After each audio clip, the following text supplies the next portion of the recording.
Hello, everybody. Sorry about that. I was trying to figure out Zoom is making everyone update. So I was just trying to figure that out. But we are here today, just waiting for Isa Herrera, my amazing dear friend, incredible women's healer and pelvic relief doctor.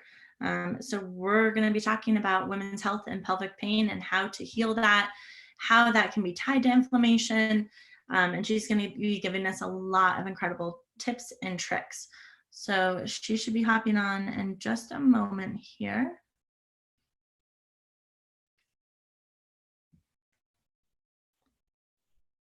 And I will see.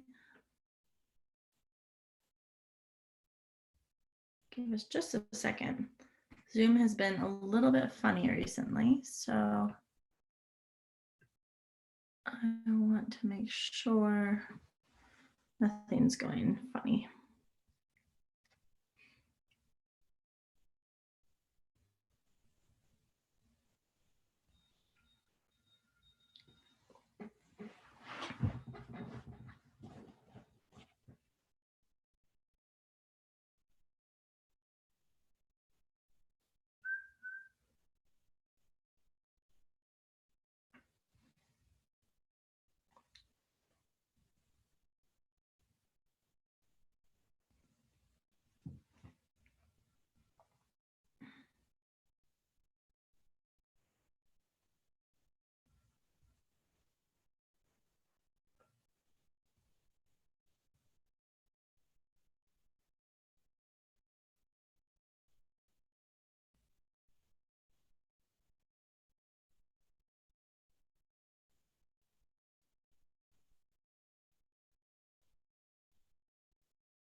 Oh.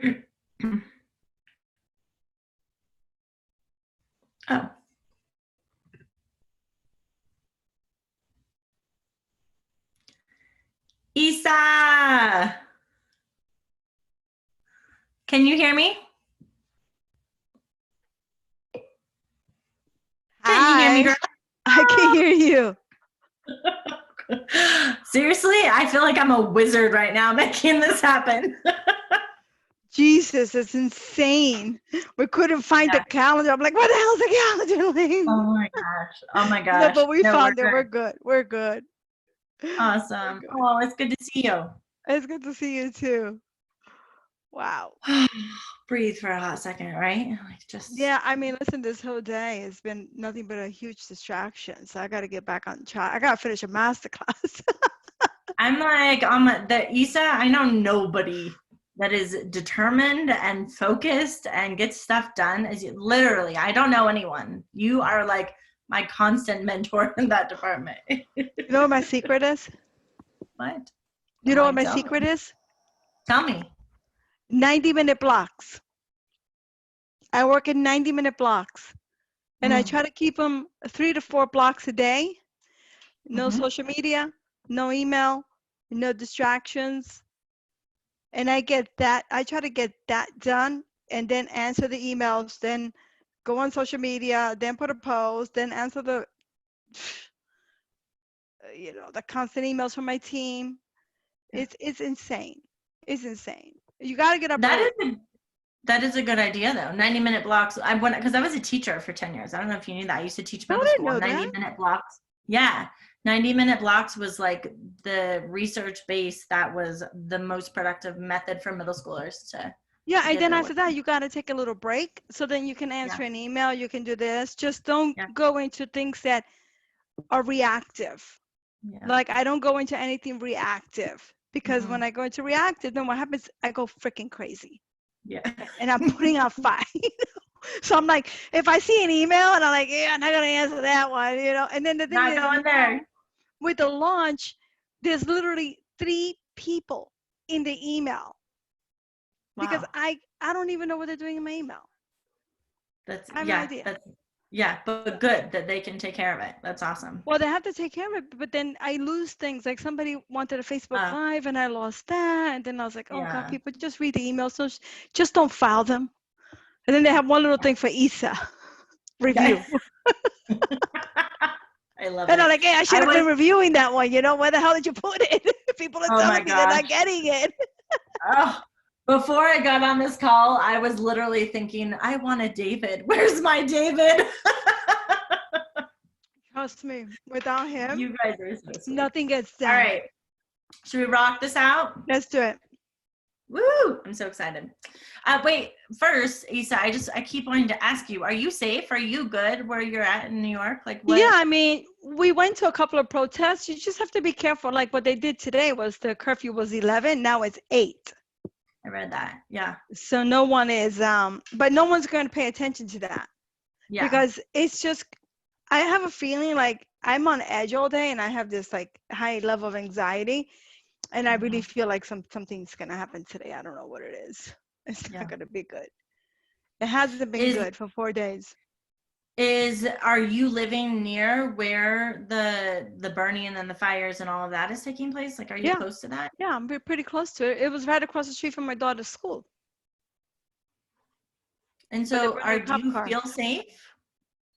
Yeah, I feel safe because they're not really coming into this neighborhood. You know what I mean? If anything, we're the ones that are going out there creating a ruckus.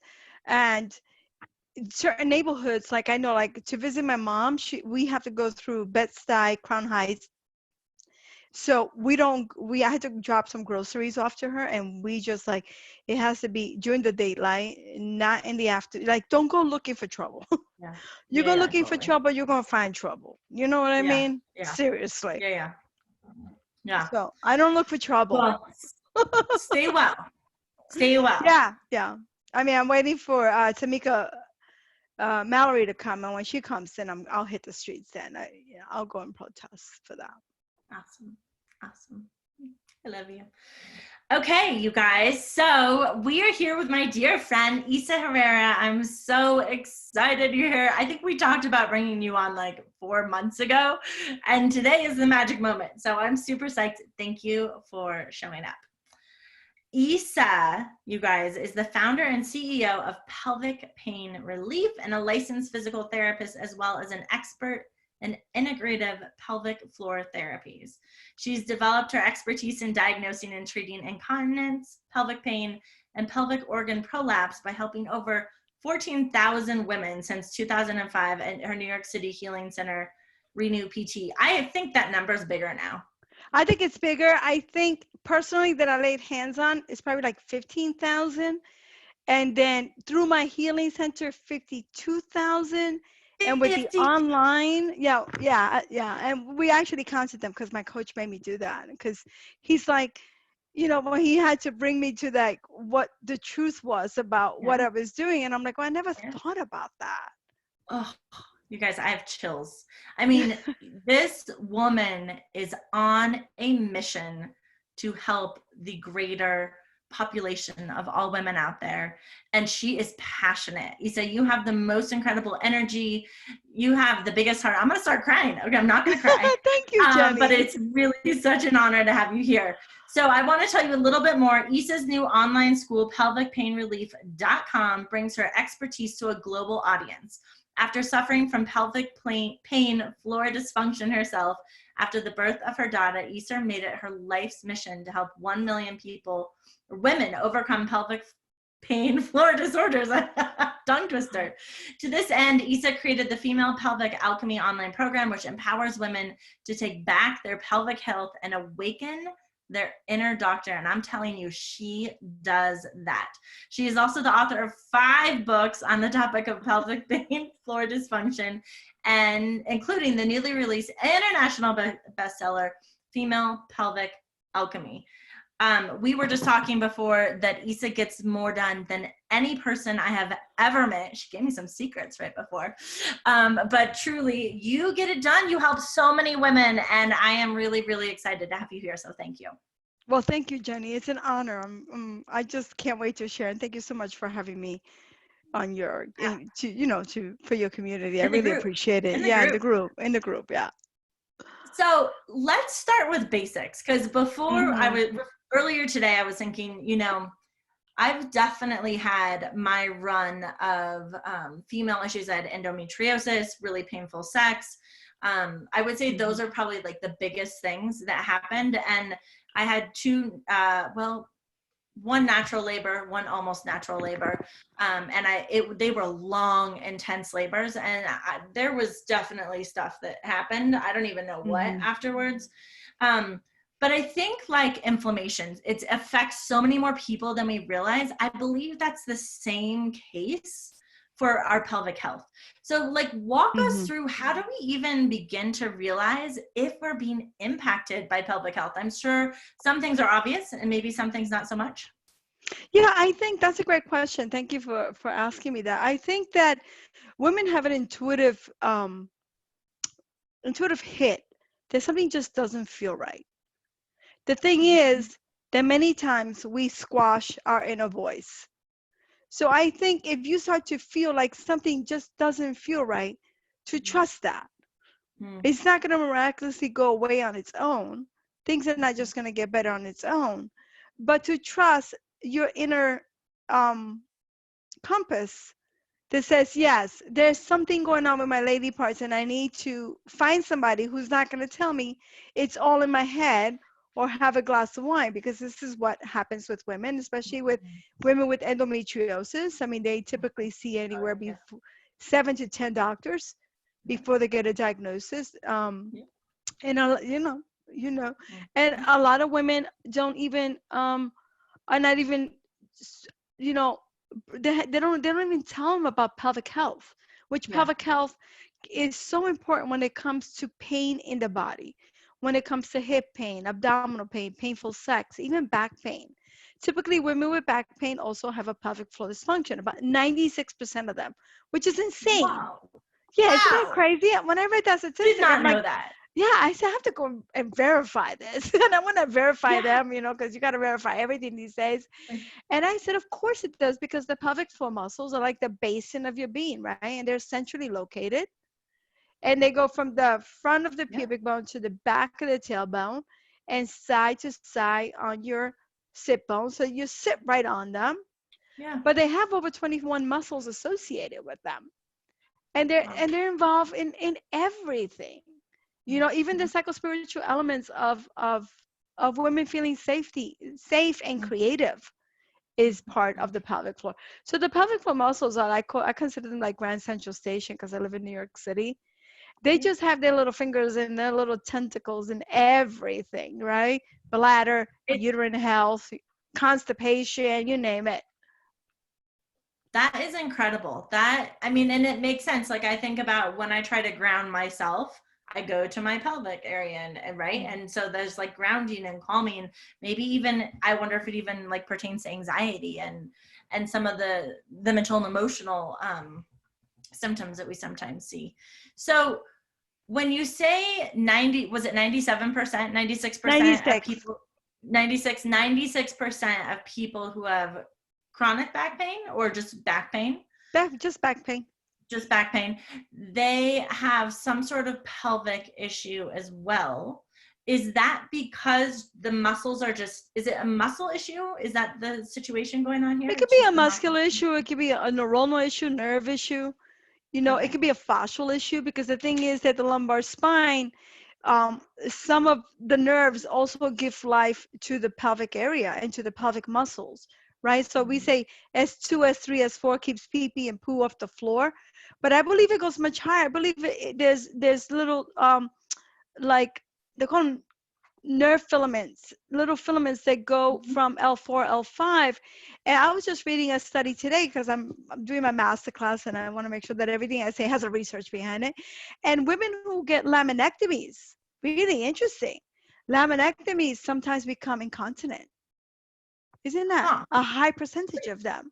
So what is laminectomy? I've never heard It's of like that. when they go in and they shave off or they remove the lamina, which is part of the spine, to Oh, give okay. more space, so they have any kind of spinal surgeries. And when I have my big clinic in New York City, many women would come in with pelvic pain and low back pain and hip pain. Like you can't distinguish them.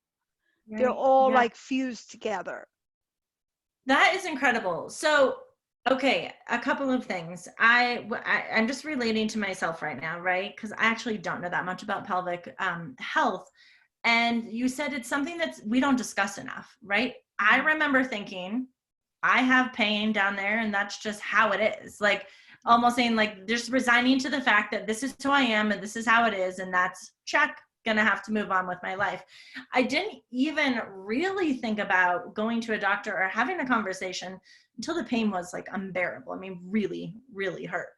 And so you said like, okay, we might get this intuitive hit. We understand that there's something wrong, but does that mean that if there's any subtlety that we reach out, like give us some permission, give us some guidelines for figuring out, there's some people that might be willing to be like, oh, I'm really open to this conversation. And some people might need a little bit more concrete kind of evidence or support as to when do I reach out to someone or know that something's off. Well, I think you should reach out anytime anything is off. That's just Yes. me. I don't even Amen to think you that. should. I don't even think you should wait 1 minute. First of all, 30 million women in the U.S. have chronic sexual pain. That's 1 out of 3. So Wow. that's not a small majority. That's a high majority. But the problem is majority. It's not the minority. But the thing is that we're so indoctrinated into thinking that just it's normal. It's part of being a mother. It's part of aging. It's part of going through menopause. It's part of being an athlete. But the truth is that just because something is common, it doesn't make it normal. And it doesn't make it the way that women should accept it. We have a large percentage of women who have urinary incontinence, who leak on themselves when they play with their kids or their grandchildren or jump or do any of those things. And that's also very common. Doesn't mean you have to accept it. Doesn't mean that that's the way your life is going to be, right? And there's other subtle things, like constipation is related to pelvic health. Poor digestion is related to pelvic health. Numbness and in the pelvic area, weak orgasms, so there's a lot of things. Anything related to women's health is related to pelvic health. There's not, Incredible. you can't separate those things. And we try to separate it because in this country and in many other countries, it's one pill, one surgery, and one exercise is going to cure you, right? So we fall for these gimmicks. There's so many gimmicks out there to say, hey, ladies, just do this one thing and you're going to be well and everything's going to go away. But when it comes to the pelvic floor, that's not true because they're very dynamic and very interconnected. So when you work with the pelvic floor, and I teach this a lot in my programs, my online programs, and people who study with me, is that you really want to be thinking mind body. You don't want to be thinking that we're just a whole. Right? Because people think pelvic floor like, oh, I'm just a vagina. I'm like, no. And first of all, it's not even the right word.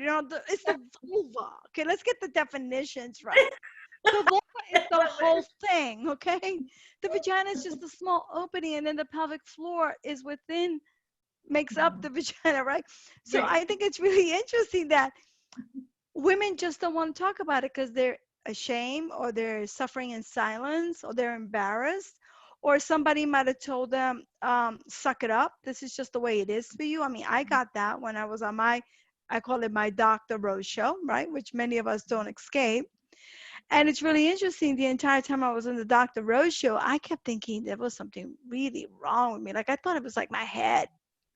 Like this, like maybe it was my anxiety. Of course, you're going to get anxious if you have pain and you're peeing on yourself and you can't make love, there's a disconnection there, right? So it wasn't until I just wised up and started using my physical therapy knowledge to really think of the pelvic floor as just like any other muscle in the body. That's And it just incredible. requires the same kind of thoughtfulness and self-care. And it's global. I love how you look at it so holistically, and I love that you have the background of a physical therapist to really incorporate and truly understand the full body. I think that is amazing. So, okay, at this point in time, I'm listening and I'm thinking, okay, either it's obvious that I have pelvic pain or pelvic issues like I had, or, you know, there are some things that don't feel right, or I have constipation and I drink all the water and I eat really well. So what else could be going wrong? Do you like, when it comes to me and my work, I'm like, okay, number one, drink a bunch of water. Number two, let's get the sugar out. Is there like a protocol that people can begin doing to see if indeed it will help? Or is it based off of like, is the healing process or what we need to do to healing very individualized depending on the situation within each person? Does that make sense? Yeah, I think it's both. I think Okay. there's a basic protocol that you can follow, like drink a lot of water so you don't piss your bladder off. You know, have fiber so that you can poo. Make sure that you are, you know, keeping an anti-inflammatory diet if you do have pain, because we know that that helps tremendously with pain. And I have all my women on anti-inflammatory diets, and wheat free, gluten free, whatever works for you, you know.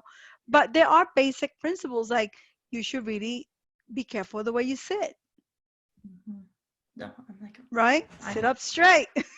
Right? I'm going to cover this in great detail in the masterclass, and I'm going to go over a couple of tips with that. But sitting straight, I mean, pushing with defecation, these are things that we consider to be normal, right? Prolonged sitting, if you're sitting in an office. How many young mothers go back to work and they're sitting on stitches and pain scar tissue, right? That happens. So I find it really interesting that sometimes we think that we have to move mountains to be healthy, that we have to, that it has to be this like grandiose approach.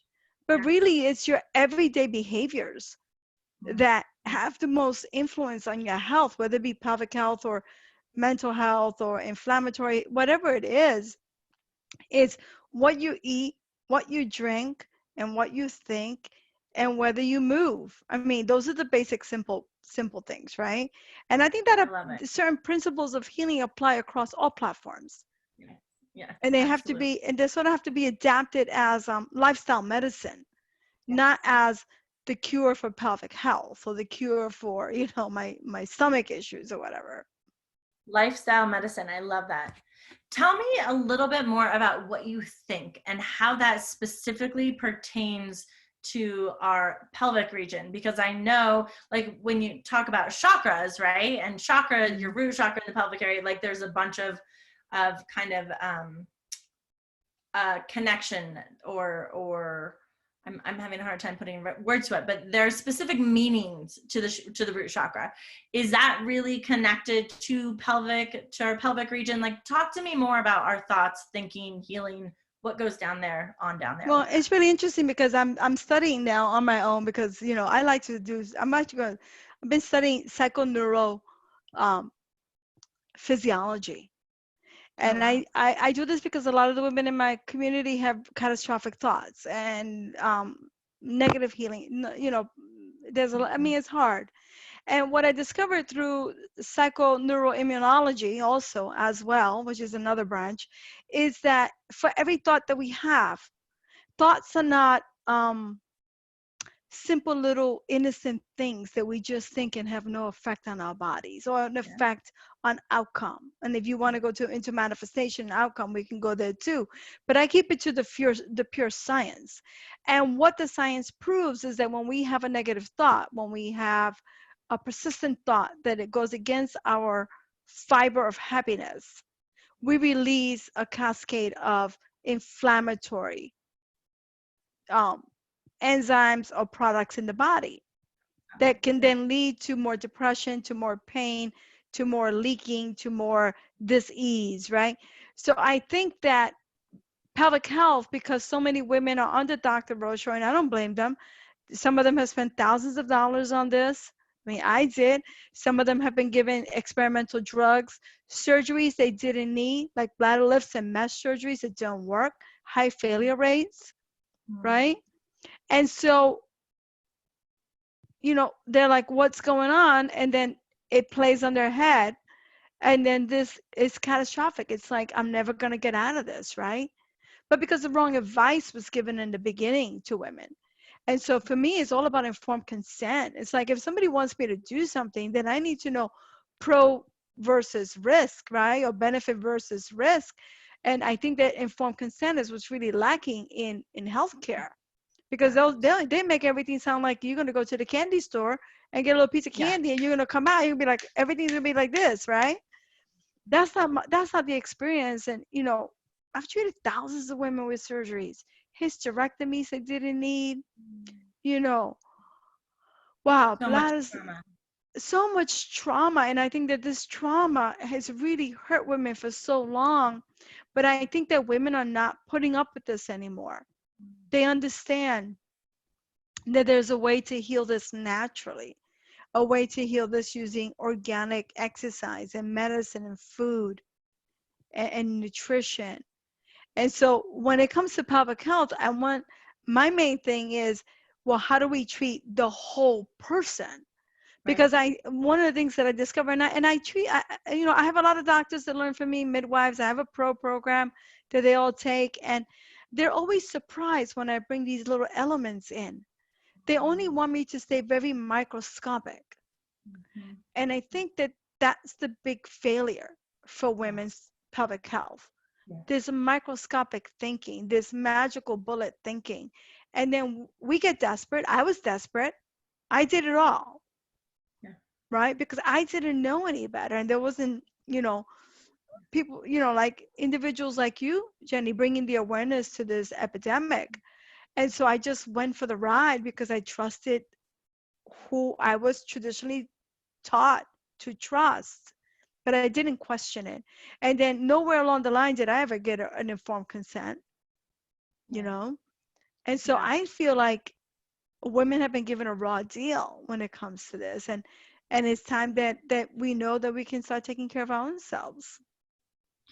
It is just truly incredible how the different systems, different tissues, we can say, we could even say, I hurt my knee, I tore a ligament, and we have to have surgery, and there's trauma that happens there, but that impacts the entire body. Everything is so intricately connected.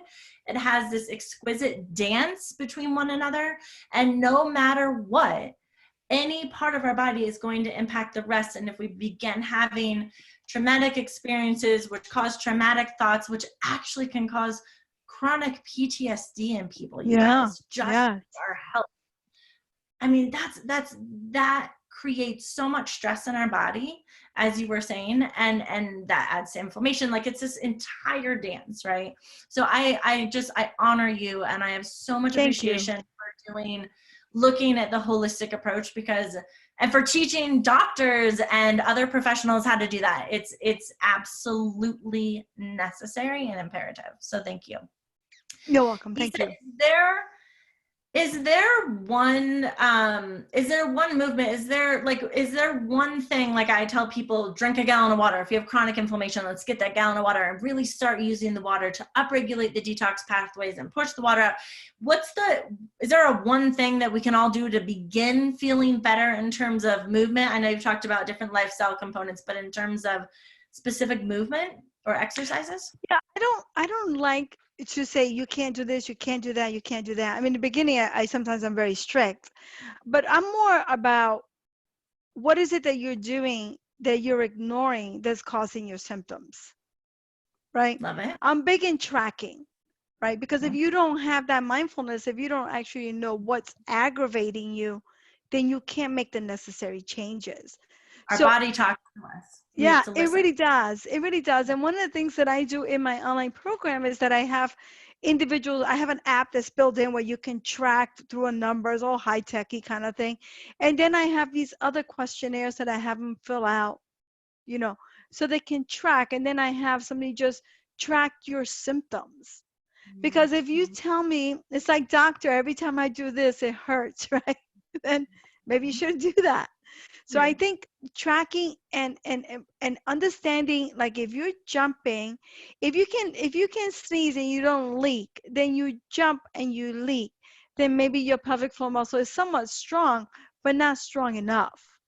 So then Mhm. you have to figure out, okay, I'm good here, but I'm not good there, because some women will leak when they sneeze, but they don't leak necessarily when they run.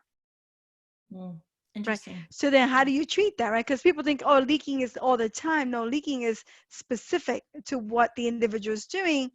And we have 37% of athletes that suffer from leaking. And they get it when they do the athletic abilities, because the pelvic floor muscles are stabilizers.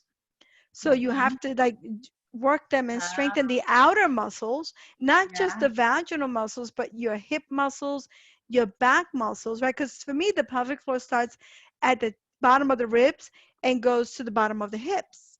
But Mm. everybody thinks that the pelvic floor is just the Right. vagina. And Yeah. that's why programs fail. Yes. That's why women don't succeed. That's why women says Kegels don't work, because Yeah. we're still taking a microscopic approach to a situation that is dynamic, right? So for me, it's like limit all sitting to no more than 30 minutes. Mm. And never, ever, I mean, I have hard rules. Never sit slumpy, you know, chest out, The sit on your worst. sit bones. Even though some people say, oh, when I sit straight, it hurts. I'm like, yes, but it's going to hurt less once you actually position your body the right Mhm. way. Mhm. So sitting is the new smoking for the pelvic floor. And that's because everyone's sitting at home now. Wow. Sitting is a new smoking. That's powerful. Yeah, and so many women are coming to, because I have a telecoaching program, they're all coming with the same issue. And once we discover what it is, it's prolonged sloppy sitting. Especially right now in the time period that we're in, everything's virtual. We're home. Where it's like, Hmm. I feel like my sitting time between homeschooling and work, like it's just exponentially grown. And So for the that's great. children too, for the children. So you have to set a timer. Like I'll work in 90-minute blocks, and that's a long time, but I'll get up 2 or 3 times in my 90 minutes and do a stretch, Yeah. because I Yeah. know how detrimental it is. It also weakens your core when you sit too much. Yeah. It weakens Yeah. your pelvic floor. Mm. It puts too much pressure on your belly and your organs and your back. And so I would limit all sitting. I mean, sitting is the number one thing, and making sure that you're drinking water. I mean, the appropriate amount of water, whatever your recommendation is for your group, because then that also, actually, a lot of women don't drink water because they think they're going to leak more. Yeah. And that's Yeah. like the complete opposite. You drink That water, you're going to leak less, not more, right? But I've heard that from definitely from members in our group. Like, okay, I know I need to do this, and I know it helps me feel better, but I'm so afraid I'm gonna leak more. So yeah, that's really yeah. fascinating. Yeah, they won't leak more, because then they start to train the bladder. So I Mm. would recommend that you drink in small amounts. Like, don't guzzle the thing. Have your whatever the allowed amount is. Get up early and drink throughout, and then limit. If you get up at night, then I would limit all fluids after like 9 o'clock. You know what I mean? Mhm. Because you don't want to get up at night. You can't rest. Yeah. So after 9 o'clock, I would limit the fluids, but I would drink the fluids, because when you don't, the bladder gets very the urine gets very toxic, and it Mhm. irritates the bladder lining, Mhm. and then it gives you urge, like you gotta pee, but you really don't have to pee, and then you have so much urge, and your muscles are weak, and you're sitting too long, and then you can't make it to the bathroom dry. Yeah. It's It's so crazy. interesting. I always find that as people start drinking more and more water and they push the toxins and inflammation, just you said, they're concentrated in the bladder. And once we Mhm. get so many of the toxins and inflammation out of the body, then you can drink the same amount or more, like a lot of water, and have longer Mhm. urination or eliminations and less frequent. Yeah, that's Yeah. 100% true. But it's a mindset switch. It's just turning that off, and the way I say, it's just track it. Yeah. People are like, oh, I don't think my bladder can do that. And I go, you don't know until you track it. You don't know until you try. It's like a lot of women won't start a pelvic health program because they're afraid to fail it. Well, I'm like, well, there's no way to do this but to start it. I mean, you're going to be better off, right? You're going to be stronger. And so there's a lot of fear involved. And very interesting enough that fear is in the kidney, fear is inflammation, fear is in the mind, right? And fear is in the bladder, right? So every organ has like their own emotional state. And the kidneys is fear. And so is the bladder, anxiety, which makes a lot of sense, right? When you think about it. Absolutely. I was going to ask you this, since we're talking so much about mindset, because I think it's really important. Is there a really common thought pattern you find that women with pelvic health conditions tend to have? Yeah, there's a couple of patterns. I mean, the first one is, this is the way I am, and I'm going to live with it forever, and I'm broken. I'm just, it's just like, this is it. My life is never going to get better. And that's really difficult. And that's why I like, for mindset, is to count every small win. Keep a notebook. Like, I wake up in the morning, these days are really difficult. And I have to write my wins, because if I don't see them, then I'm like, oh, this day was not productive for me. So I think counting your wins is really, really important. Thinking that this is part of aging. Everybody thinks it's part of aging. I mean, come on, people. We don't age and poop and pee on ourselves. Oh, I'm just getting old. My tissues are getting thin. I'm like, yeah, because your tissues respond to your diet, your vulva tissues. You know what I mean? They get inflamed too, right? The pH of your body, and if you're alkaline, has a deep effect on your pelvic health, right? Or your microbiome. So it's really interesting. They're like, oh man, I'm just getting old. I'm like, no, you're like a fine wine. You're not getting old. Right? My mom just turned 70, and about 12 years ago, she started a holistic, healthy lifestyle medicine, like you call it, right? And she looks so much younger than she did 15 years ago. I mean, she's hiked Machu Picchu. She's done all these incredible things that she couldn't do before. And we always say, you are growing young. The cells are regenerating, you guys. We can grow young. Physiologically, the cells can regenerate in your body, and they do. They either regenerate or degenerate, one or the other, right? Choose which one. There's no in between.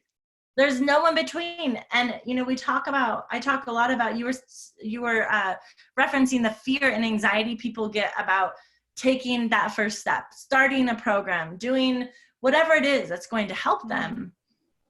And I always use the analogy, we have the knowledge, or maybe you don't, but now you do. You're listening to this, right? You're like, okay, I either knew or I now know that there's something going on with that.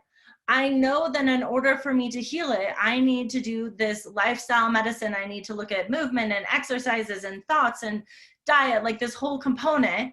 But the gap between knowledge and action is where so many of us fall down.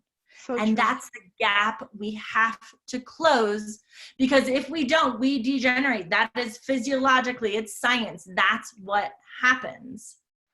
When you think about it that way, you're not just standing still, because for so many years it's like, I'm just standing still, it's all good. No. Regenerate or degenerate. Which choice are you going to make? It's a conscious choice. Yeah, and I think that this gap, right, between knowledge and action, this gap, this moment, this space, it doesn't have to be, and I think a lot of people get hung up in that they have to make it big. It has to be big changes and all at once. And I think that when we start to think that it's like all or nothing, then we're gonna fail, because that's not the way we operate as humans. We like to take 2 steps forward and 1 step back. And linear and healing is not linear. I mean, I go through this over and over again. I do this in my master classes because everybody wants me to give them the recipe. And I'm like, I want to give you the recipe, but the recipe is already within you. My job is to awaken it, right? And so it's circular, where healing is not like this easy thing. And I think that we've been fed a bill of goods, thinking that take this one pill, have this one surgery, do this one little exercise, and everything's going to clear up. But once we start to really look at our lives and then start to really look at our excuses. Yeah. Because between knowledge and action is a whole bunch of excuses. Yes, it is. You know, and stop making the excuses and take one step towards your freedom, towards Yeah. what it is that you want. I don't care what you want. As long as you're moving forward, you're getting better, you're improving, you're regenerating. Yeah. It's when Yeah. we say stuck and still and scared and frightened, and you don't want to make a move because you don't know if the move is going to. So what? You know, my mentor, bless his soul, he used to tell me, Isa, you know what your problem is? And I'm like, no, but I guess I'm going to find out, right? He said, you are so afraid of being hurt that you Mm, don't let anyone in. mm, You're just so guarded. You are so afraid to love. And mm. it took me aback. I mean, I was like, oh, I had to re-examine that. I was examining my whole life. This was a Yeah. couple of years ago. And he says, so what? So what if you love and you get hurt? So what if you try something and you fail? The secret to life is to fall 7 times, but to get up 8. It's Yeah. not about immediate success Mhm. and to give yourself the love and compassion for that, right? But we don't. Mhm. What we do, we judge ourselves, right? And we hurt ourselves in the process. So I'm all for baby steps. I'm all for curiosity.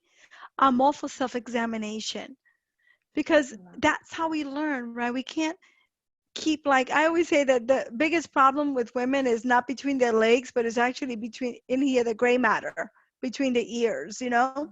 And once we quiet the nervous system and just do like a little meditation, like even for Yeah. 1 minute a day, I don't even ask for much. I think that that shifts you.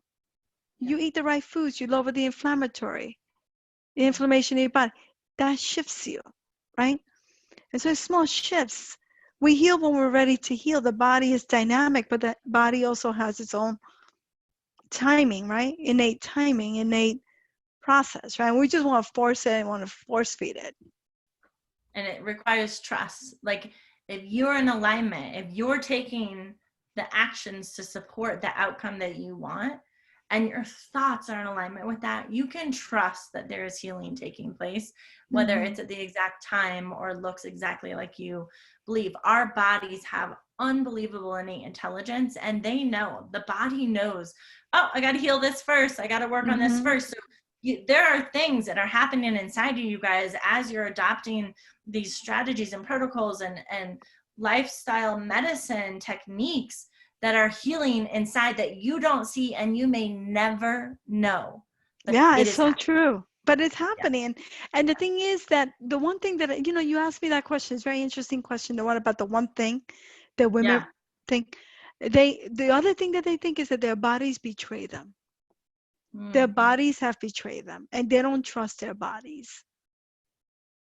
Oh, I And I have think, been there. yeah, me too. Girl, Yeah. I've been there. Yeah. I know. Yes. I've been there. And I know what lies on the other side, right, of that. But sometimes we got to go through that process as well, right? No, your body hasn't betrayed you. Your pain, your your tension, your anxiety, these are all messages. It's like a message. It's like, hey, listen, I got a message for you. Will you listen to me? But what do? We swallow our tears. We dim our light. We trust people that maybe we shouldn't have been, they shouldn't have been trusted because we don't know, right? That happens a lot. And then we have to pick ourselves up Yeah. because healing is always about rising up like the phoenix. I I almost can't speak, the explosion in my heart just thinking about it, as great as it is to heal physical pain in our body. I might cry. Okay, I'm not gonna cry. No, As no, great as it you're is to gonna make heal, me cry. You know, I cry when people cry. I just want you to know that. Okay. I'm one of those people. right? You got, as great as it is to heal physical pain in our body, being able to learn how to trust our body, to be a partner with our body, to not have shame and hatred and anger and resentment towards our body because we think it's against us, that will change your life forever. Right there. Forget the pain. That right there is the gold. And yeah, the healing and all that happens, but it's like the healing's almost a side effect of that. Like, that is powerful. Oh, Beautiful. So true. So true. okay, Isa, tell us how, okay, first of all, I'm so excited because the timing of this is incredible. I know very often I do a live call for everyone in my group, and this was last minute. So this is, everyone gets to listen to this, but if you want live interaction with Isa, we have been able to set something up. Isa is on a roll, helping more than the 54,000 plus people she's already helped. So tell us, how can people get more of you, Isa? How can they learn more? How can they connect with you? What do you have going on here? Well, I have a lot of things going on, but the main thing that I have going on is I have a lot going on. Well, I have my yearly masterclass that I really do this as a community service. I'm actually writing it now, and I got to hunker down because I'm like, I keep changing it and I have to stop. I'm like, I want to do this. I want to do that. I want to do that. So I got to make it actionable and simple, but it's all about how to reclaim your queendom and your pelvic power. It's free it's free. You can attend for free. At the end, of course, those who want to join me can join me on I call the Summer of Pelvic Healing. I do it every summer because women are more relaxed. Well, now the kids are home all the time, but they used to go to camp. I don't know what's happening now. I know. They've been home. It is more, I'm like, it's the first summer ever where I'm like, I'm not going to be as busy as normal as summer. Like it's everything's swapped. So it's good. Really this is a good time. It's really insane. I mean, I'm all confused with the whole thing too. So I do that. And of course you can always go to pelvicpainrelief.com, but I would love for everyone to, and then you have the link, so you can share the link with them. Come to the masterclass and spread the word so that we can get the information out there to the women who desperately need accurate and truthful and clinically based information. I promise you, no gimmicks. Amazing. And I'm telling you, this woman is in such integrity. I love and adore you. I will absolutely post the link to that masterclass. What is the date for the masterclass? Oh, the date, I'm doing 3. So I hope I can build up my stamina for that because it's crazy. June 17, 18, and 19. And then stay to the end because when I do my masterclass, I go through the whole thing. And then at the end, I open up for Q&A. This is my favorite part of the whole time, where I open it up and I give healing recipes and I answer everyone's questions. And the whole thing can go on for 3 hours. I know you come in and out. Yeah, I do it every single time because, we get like sometimes 5,000 women showing up live, which is insane. And then I can't leave. I can't leave. Because that wouldn't be right. So I go until I can't go anymore. Until I have to pee, then I go. But the Q&As usually last about 2 hours. If I feel like I'm losing my voice, I have to be careful for the next day. But I stay there as long as possible. And then I have individuals email me questions so that I can gauge what's happening and then try to answer more globally so that I can give specific recipes if I can go that way. And is each masterclass, is it the same topic? Like if you can't make one, you go to the other, or are they different topics? No, it's the same topic. I don't do different topics. It confuses the whole thing. This year, I'm actually thinking about doing 2 different ones, but I haven't finished the first one. Okay, so we'll see. Okay, so what am I thinking? Okay. Right. But yeah, I think it's going to be the same. There might be little nuances because I'm talking, so you never know what's going to come out of my mouth. But I try to keep it, I almost have the whole thing like perfectly situated so that the real magic happens at the end when I do the Q&A. Because I think that's when people want the information, then they're going through it in their heads. And then at the end, I answer their questions related to, but not all the time, trust me. It's not even related to the masterclass. It's related to anything. Questions come out of all fields. I never know and then it's weird. It's like on the spot healing, right? You're like, okay, I better say the right thing here. Wow, that's amazing. That is Yeah. so incredible. So you guys, definitely the link is in the comments below or in the description if you're in the week 9 bonus section of our Kajabi course. Be sure to check this out June 17th, 18th, and 19th. The 18th is my birthday, so I will not forget that. Woohoo! To Let me write that down. Happy birthday, early And birthday. Lisa, I'm just so excited to have you here. Thank you for sharing this knowledge. Thank you for your passion, your inspiration, and your commitment to helping women heal. For everyone listening, this conversation, we need to be having this.